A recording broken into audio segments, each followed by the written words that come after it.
keto scones are so easy to make, and we're going to discuss lots of variations so you have a choice. Let's go!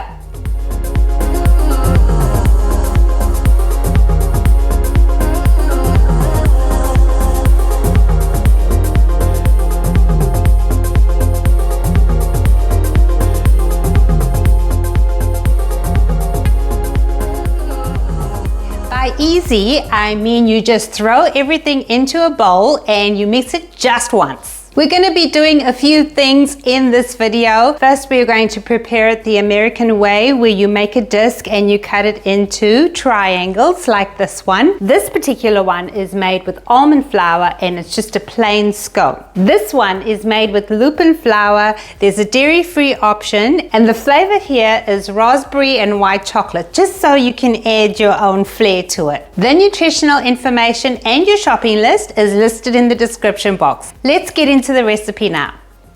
Set your oven to 320 degrees Fahrenheit or 160 degrees Celsius and grease and line a baking tray, then set that aside.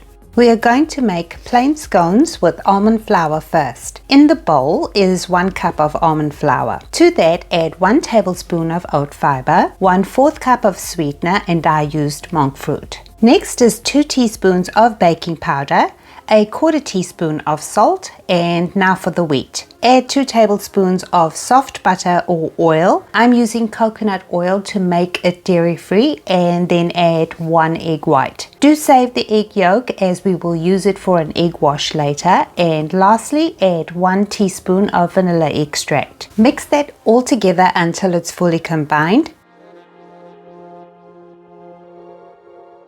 If using a mixer, you will get a crumbly texture.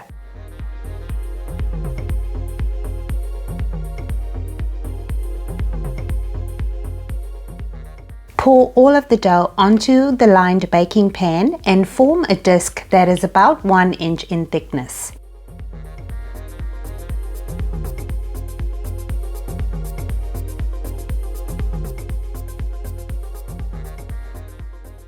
Cut them into 4 triangles, making sure you have at least 1 inch space between the scones because they will swell in the oven.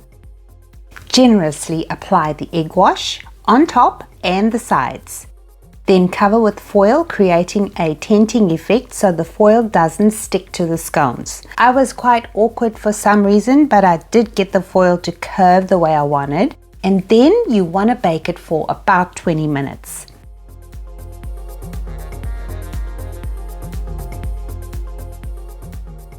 Going to quickly show you some variations using lupin flour and adding flavors. 1 cup of lupin flour here.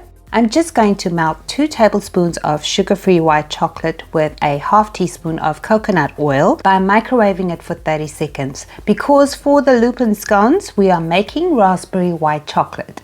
If you don't like cooking in the microwave, you can melt the chocolate using the stovetop method. I'm also melting 2 tablespoons of butter in the microwave and added that to the lupin flour, just to mix up the order of the ingredients so you know it really doesn't matter. The rest of the ingredients as before is 1 tablespoon of oat fiber, 1/4 cup of monk fruit sweetener, 2 teaspoons of baking powder, 1/4 teaspoon of salt, 1 teaspoon of vanilla extract, 1 egg white, the melted white chocolate, and this is 1.5 tablespoons of chopped fresh raspberries. Okay, here's an important addition if you want to use lupin flour. See how dry the dough is? I added a scant 1/4 cup of water to counteract the dryness, and by scant I mean do not fill the 1/4 cup all the way. Go with 3/4 to 2/3 cup full. And now my dough has come together beautifully. Do note this time I'm mixing it by hand just so you can see it really makes no difference to the results.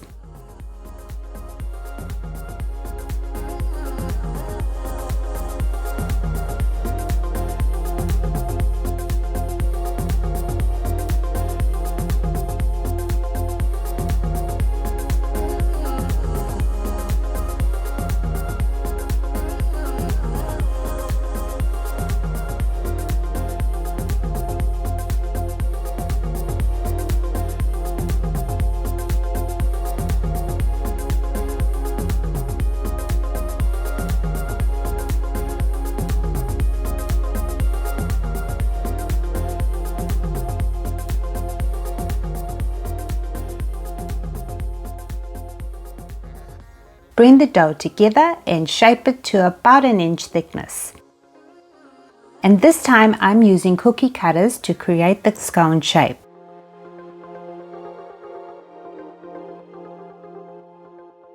And this tinting effect with the foil thingy will not beat me this time. I placed mini pans on the edges of the baking sheet so the foil wouldn't touch my scones. Covered with foil and baked for 20 minutes. For either recipe, remove the scones from the oven after the baking time, remove the foil and then bake for another 10 to 15 minutes. Obviously, my Lupin flour scones baked for a further 15 minutes because they are darker, and the almond flour ones baked for 10.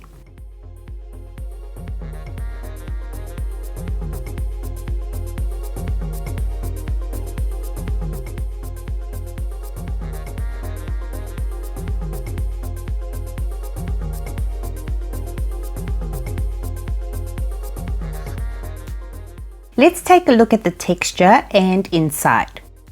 They are firm on the outside and soft on the inside, just like a regular scone.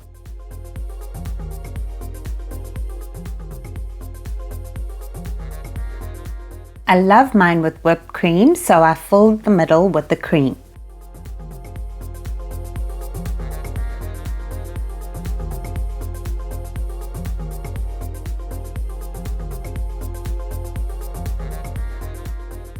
They all got a dusting of powdered sweetener, and because the Lupin flour scones are flavored with raspberry and white chocolate, I had to add cream and raspberry on top of those. The almond flour scones, which I made plain, were drizzled with sugar-free white chocolate, just for something extra.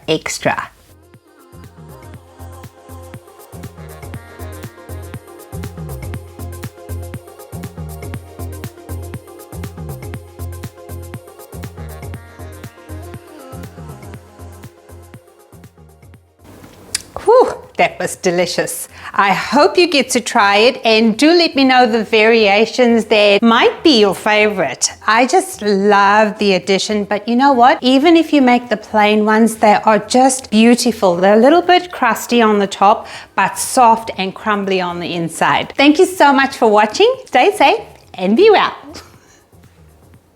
If you like this video, go ahead and click on this box here. There's another video very similar.